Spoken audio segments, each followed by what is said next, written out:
තෙරුවන් සරණයි මගේ යාළුවෝ හැමෝටම සුබ දවසක් වේවා ඔයාලට.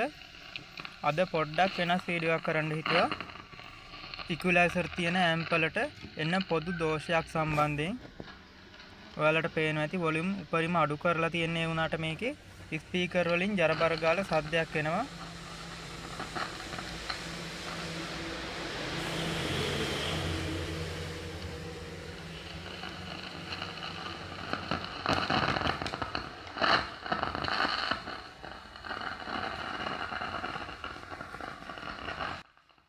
මෙහෙම වෙන්නේ ඉක්විලයිසර් වල කන්ට්‍රෝල් ටික සවුත් වෙච්චාම කන්ට්‍රෝල් ටික දාගන්න තියනවා නම් හොඳා. ඒ වුණාට හොයාගන්න ගොඩක් අමාරුයි ඉක්විලයිසර් වලට එන වොලියුම් කන්ට්‍රෝල්.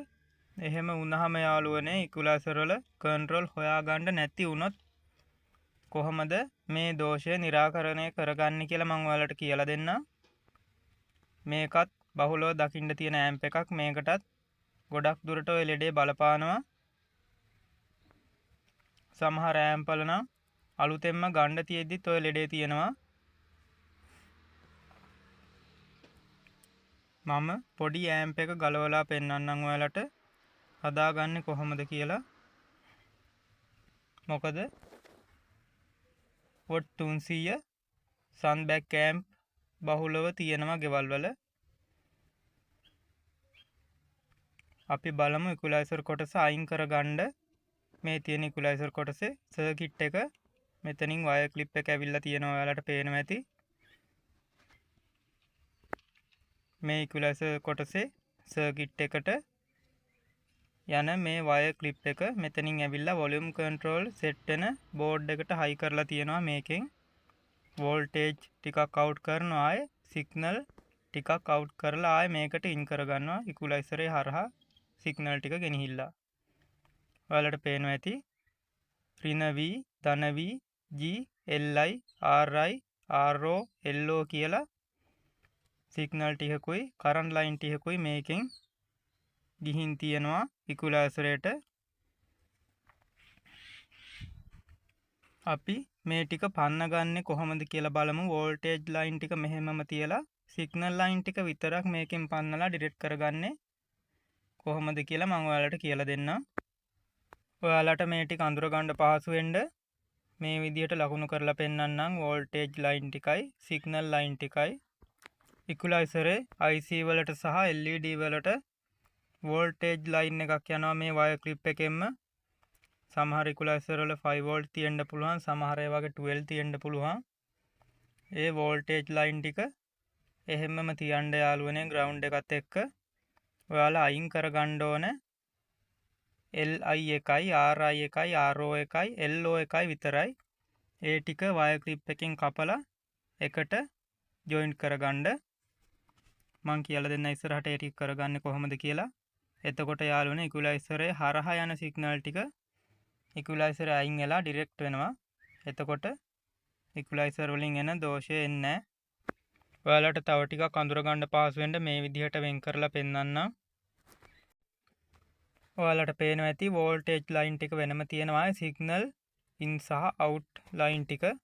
ඕකේ වෝල්ටේජ් ලයින් ටික එහෙමම තියන්න ඉක්විලයිසරේට යන්න LED ටික පත්තු වෙන්න. නැත්තම් කැතයි ඇම්ප් එකේ LED ටිකවත් පත්තු වෙන්නේ නැති වුනහම සිග්නල් ලයින් ටික විතරක් අපි හදාගමු. තව ටිකක් ඔයාලට අඳුර ගන්න පහසු වෙන්න මේ නම් කරලා තියෙන වයර් ටික ඊතල දාලා පෙන්නන්නම්. ඔයාලා මේ විදිහට වයර් ක්ලිප් එක කපලා දාන්න සිග්නල් ලයින් ටික විතරක්. වෝල්ටේජ් ලයින් ටික ඉතුරු කරන්න සිග්නල් ලයින් ටික විතරක් කපන්න. කපලා මේ විදිහට වයර් ටික ජොයින්ට් කරන්න.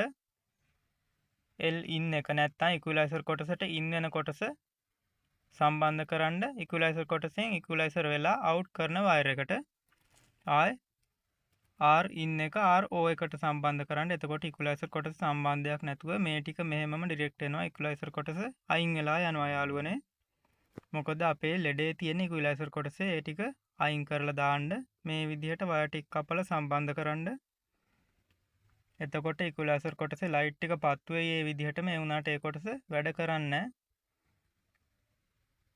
ඉක්විලයිසර් වල වොලියුම් කන්ට්‍රෝල් ටික හොයාගන්න තියෙනවා නම් ඒ ටික හොයලා දාගන්න කඩේ ගන්න. නැත්තම් ඔය විදිහට කපලා අයින් කරන්න. ඒ වුණාට මෙතන බේස් ට්‍රිබල් ටික තියෙනවා. ඉක්වලයිසර් කොටස නැති වුණාට බේස් ට්‍රිබල් අඩු වැඩි කරගන්න පුළුවන් යාළුවනේ. ඊට පස්සේ මේ ඉක්වලයිසර් ටික වැඩ කරන්නේ නැහැ. ඒ වුණාට බේස් ට්‍රිබල් අඩු වැඩි කරගන්න වෙනම වොලියුම් කන්ට්‍රෝල් ටිකක් දීලා තියෙනවා මේ ඇම්ප් එකේ. ඉක්වලයිසර් වොලියුම් ගන්න තියෙනවා නම් අරගෙන දාන්න. ඉක්වලයිසර් කොටස අයින් කරලා දැම්මත් ගැටලුවක් වෙන්නේ නැහැ. වොලියුම් වල අඩුවීමක් සිද්ධ වෙන්නේ නැහැ යාළුවනේ. ඒක නිසා වොලියුම් කන්ට්‍රෝල් ගන්න නැත්නම් විතරක් ওই විදිහට පන්නලා දාන්න. නැත්නම් රිපෙයාර් කරලා දාන්න වොලියුම් කන්ට්‍රෝල් ටික. මේවා ටික හේදුවට ලෙඩේ හරියනවා ටික කාලයකට ආයෙ එනවා. ඔක දවස් 2-3ක් හොඳට තියෙනවා. හරි යාළුවනේ, එහෙනම් අපි නැවත වීඩියෝ එකකින් හමු වෙමු. ඔයාලට සුබ දවසක් වේවා. තෙරුවන් සරණයි.